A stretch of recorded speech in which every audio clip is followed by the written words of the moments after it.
Europe 1. Il est 8h15, deux invités au micro de Patrick Cohen. On parle de la réforme de la SNCF. Bonjour Jean-Baptiste Djebari. Bonjour. Député La République En Marche de Haute-Vienne, rapporteur de la réforme ferroviaire à l'Assemblée nationale. Bonjour Roger Dylan-Seger, secrétaire général de l'UNSA Ferroviaire. Je me tourne d'abord vers le syndicaliste pour un bilan de la première journée de grève. Un bilan pour un syndicaliste qui est un bon bilan. Je veux dire, on voit bien que hier la mobilisation a été très très forte. Les circulations n'ont pas été à la hauteur attendue par l'entreprise. Mais encore une fois, moi je souhaite rappeler ici que moi je représente une organisation syndicale qui pratique une politique contractuelle.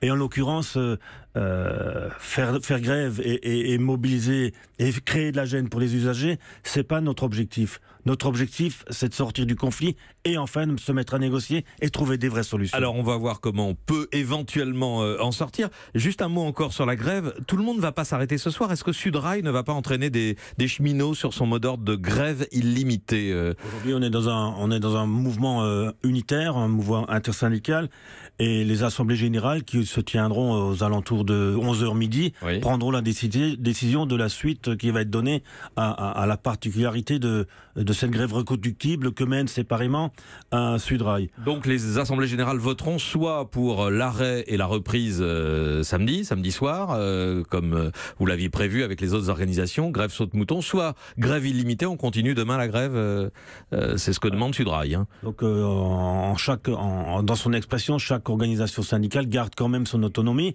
Donc voilà, on va laisser les assemblées générales se tenir. En tout cas, nous, c'est le conseil qu'on donne pour qu'on puisse travailler unitairement selon la méthode qu'on a majoritairement décidée. Jean-Baptiste Djebari, député de La République En Marche, est-ce que vous mesurez l'ampleur du malaise au sein de la compagnie avec 20% de cadres grévistes hier et 40% d'agents de maîtrise ? Oui, c'est la raison pour laquelle nous continuons à discuter. Nous allons continuer à discuter toute la semaine sur le statut de la SNCF avec les entreprises, avec l'entreprise, les parties prenantes et évidemment les syndicats. Nous sommes rentrés hier soir au cœur du débat parlementaire en votant les principales dispositions sur la mise en concurrence. Et nous sommes donc toute la semaine mobilisés pour essayer de trouver un terrain d'atterrissage souhaitable et faire une réforme qui soit utile. Sur quel terrain, avec quel signe de confiance que vous voulez donner aux cheminots, par exemple sur la reprise partielle ou totale de la dette ferroviaire par l'État ? Je crois que c'est important que l'État dise comment, quand et dans quelles conditions effectivement la dette de l'État va être reprise, requalifiée. La dette de la SNCF. La dette de, pardon, oui, parce que sinon c'est un peu compliqué. La dette de la SNCF, du système ferroviaire français, va être traitée. 46 milliards aujourd'hui. 46 milliards aujourd'hui, ce qui est insoutenable pour la SNCF, il faut le dire. Puis par ailleurs, hier soir, on a déjà pris un certain nombre de dispositions dans la loi, de garanties sociales qui sont fortes et qui sont l'expression des concertations qui ont été menées depuis plus d'un mois par la ministre. Roger Dylan-Seger, est-ce qu'il peut y avoir des points de convergence avec le gouvernement ? C'est l'espoir que tout le monde porte, c'est l'espoir constructif en tout cas que nous on porte. Mais moi je souhaite également rappeler que j'étais déjà acteur dans la négociation en 2014 lors de la dernière réforme. 2014, somme toute, pour le ferroviaire, c'est il y a quelques mois, il y a quelques semaines. Et les engagements de 2014, notamment sur la dette et sur le financement du ferroviaire, parce que la reprise de la dette est une chose. Il n'y a pas que la reprise de la dette à un instant T. Il y a le financement global du système ferroviaire et il faut des financements pérennes. Il y a des engagements qui ont été pris en 2014 qui malheureusement n'ont pas été respectés. Il y a des engagements qui ont été pris en 2014 sur les aspects sociaux qui n'ont pas été respectés. Voilà, donc aujourd'hui, la confiance n'est pas dans le camp de l'UNSA Ferroviaire. Il y a des parties de la loi de 2014 qui n'ont pas été appliquées non plus, Roger Dylan-Seger, concernant le statut, justement. Quels sont les sujets en débat qui pourraient vous amener à reconsidérer votre mode d'ordre de grève à l'UNSA, qui est, je le rappelle, le deuxième syndicat de la SNCF ? Il y a un sujet primordial, c'est déjà le réagencement du calendrier.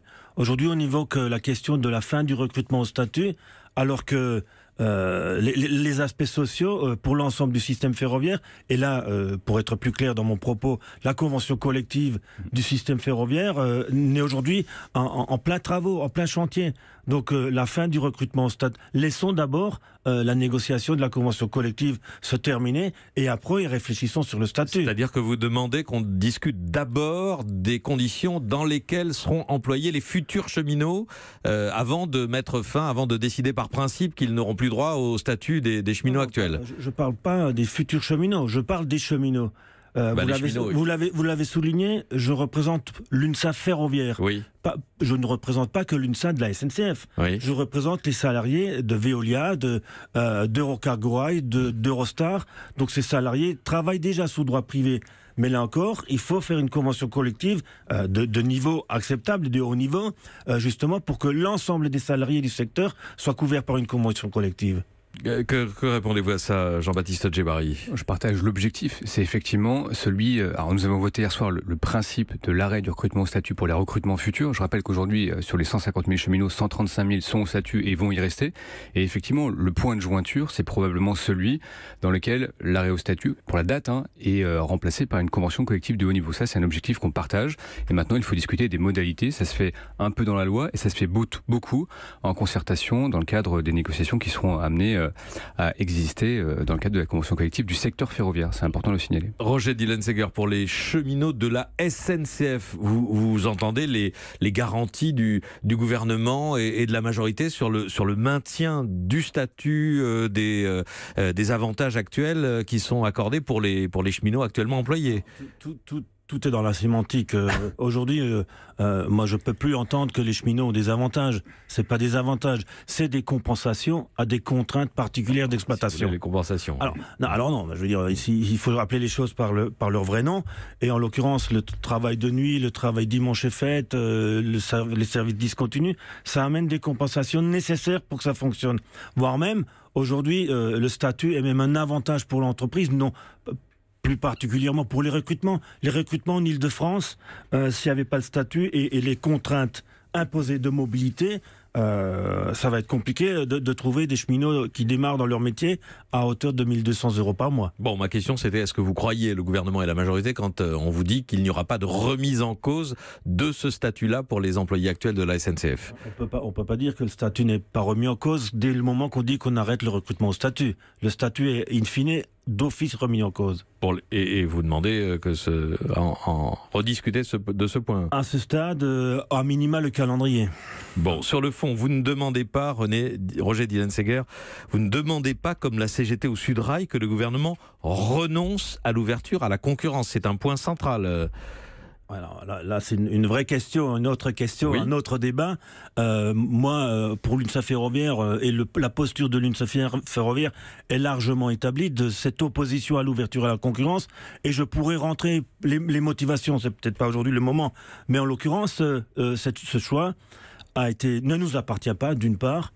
Il appartient aux parlementaires européens. Les décisions sont prises et on prend acte de cette décision qu'on a combattue à un moment donné à Bruxelles ou à Strasbourg. Mais en réalité, aujourd'hui, le vrai sujet, c'est comment on traite l'après-ouverture concurrence. On est déjà dedans, dans le fret, on est déjà en plein dedans. Donc cette question-là ne se pose plus. Aujourd'hui, c'est le traitement social et le financement du système ferroviaire. Jean-Baptiste Djebari. Je voulais dire que c'est pas qu'une histoire de sémantique. Les garanties qui ont été données par la ministre il y a quelques jours, elles sont fortes. C'est pour les cheminots, la garantie de la rémunération, la garantie du régime de retraite et la garantie de l'emploi.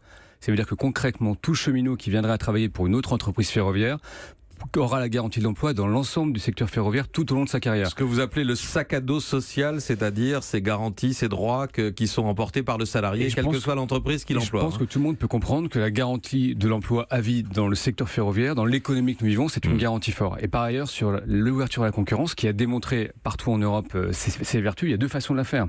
Soit on l'a fait de façon réfractaire et on aura des résultats modestes, soit on l'a fait de façon volontaire et déterminée. Et je crois que la SNCF a tous les moyens de bien réussir en concurrence. C'est ce qu'a fait la Deutsche Bahn en Allemagne. La Deutsche Bahn aujourd'hui, c'est l'opérateur principal sur le trafic régional et c'est l'opérateur majoritaire, quasiment monopolistique sur le trafic longue distance. Roger Dillenseger, est-ce que la situation allemande qui est souvent donnée en modèle par le gouvernement et la majorité, est-ce qu'elle vous fait horreur ou est-ce qu'elle vous fait envie? Alors vous l'entendez à mon accent, je suis alsacien et très proche de... Donc vous voyez passer des trains allemands du côté germanique. Non. Alors, moi je pense qu'il faut comparer les choses comparables. Et notamment, en Allemagne, le réseau, ça n'a rien à voir avec ce qui se passe en France. Et la prise en compte de l'ouverture à la concurrence en Allemagne a été également assujettie en 95 à une reprise de la dette et un financement beaucoup plus important du ferroviaire en Allemagne qu'en France. Rien qu'actuellement, les financements pour le réseau sont 3 fois plus importants en Allemagne qu'en France. Alors, Dans le cadre de ce chantier de révolution du ferroviaire, on a fait un benchmark dans les pays européens, et mes copains syndicalistes allemands, ils me disent, avant tout, traiter la question sociale. Et si vous voulez ouvrir à la concurrence, il faut impérativement traiter la question sociale, parce que mes copains allemands me disent, eux, aujourd'hui, ils n'ont pas encore finalisé le sujet. Oui, mais ils ont perdu leur statut, effectivement. Au moment de la transformation de la Deutsche Bahn, il y a eu l'arrêt des embauches au statut en Allemagne, exactement comme la France veut le faire aujourd'hui, non? Il faut comparer les choses comparables. Les cheminots allemands étaient des fonctionnaires. Donc c'était post-réunification, il y avait 200 000 cheminots de l'ex-RDA. Il y avait les deux compagnies ferroviaires à réunifier, effectivement. Et là encore, si on regarde l'évolution du ferroviaire allemand sur les 25 dernières années, qui a très largement progressé, mais il est tout à fait comparable à l'évolution du ferroviaire français, qui a également largement progressé, tout en ayant le statut. Oui. En termes de fréquentation de passagers, le ferroviaire allemand il a progressé sur 15 ans de 30%, et c'est pas le cas en France. Et en termes de coût, le coût total du service ferroviaire, il a diminué en Allemagne de 20% et il a progressé en France de 90%, notamment pris en charge par les régions. Donc là, on a un vrai hiatus d'appréciation, et l'ouverture de la concurrence, elle permettra ça. Elle permettra d'offrir plus de services aux usagers, d'avoir plus de fréquences, d'avoir plus d'offres dans les trains et de diminuer le coût. Et je vous rappelle que le coût, il est payé soit par l'usager dans le prix, soit par le contribuable via nos impôts. Donc il y a un réel enjeu d'avoir une efficacité des deniers publics qui sont dépensés dans le système ferroviaire. Roger Dylan-Seger. Pas de sujet là-dessus. Vous évoquez la question du coût, et je le comprends. Et d'ailleurs, sur le principe de réalité qu'est le nôtre, alors moi je demande, il faut faire une étude d'impact sur le coût du statut sur le système ferroviaire. Moi je suis pas... Aujourd'hui tout le monde... On peut répondre à ça tout de suite. Sur les 25% de surcoût total de la SNCF par rapport à ses homologues européens, le coût du statut c'est 8%. On sait répondre, le reste c'est les coûts de structure, c'est les RTT, c'est la moindre polyvalence. C'est bien...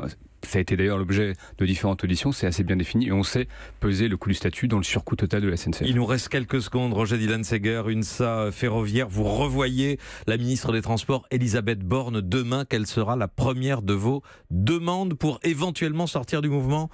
Demain, effectivement, là, sur la question sociale, il y a des points de détail qui restent à travailler, parce que le diable est dans les détails.